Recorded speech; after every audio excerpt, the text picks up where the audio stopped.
सर्पदंशन युवक मृत्यु वर्षा दिन में आहरी सचेतनता दरकार।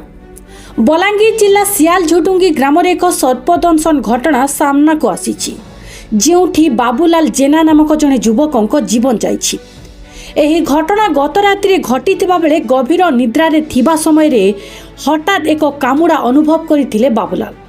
प्रथमे से भाभी कौनसी एक मूषा कामुड़ी परे उठी देखिला बेलକୁ एक कला रंगर साप जे कि तांको खटरे थिबा जानिबाकू पाइथिले। परे सापटी चिन्हट होइछि भारतर सबुठारु विषाक्त प्रजातिर साप कॉमन क्रेट।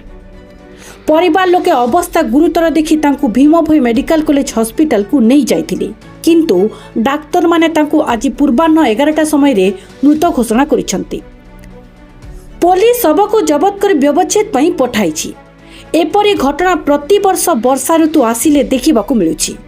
वर्षा परे साप माने निज आश्रय छाड़ी घर भितर को जाउछंती, जहाँ मनीष जीवन पाई बड़ विपद अटे। एही घटना आम समाज पाई एक चेतावनी सूचना देछि।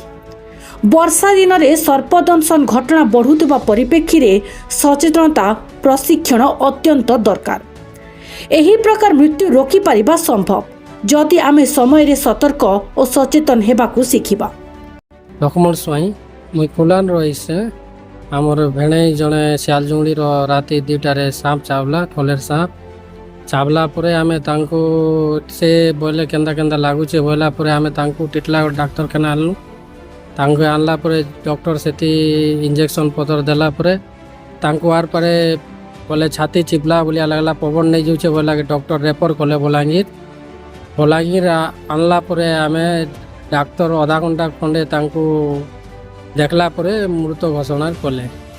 तो यहाँ टी बेटर फैसिलिटी हेले भल है जानी पारता। जेहेतु राति 2टारे बोधे डॉक्टर किए मतलब जड़े 2 जन एंता रोचन खाली बोला टी बेटर फैसिलिटी हेले बोले टेस्ट जदि यार किसी भल सुविधा थिले आमर अंचल लोग आर टी उपकृत होते बोले लगुच।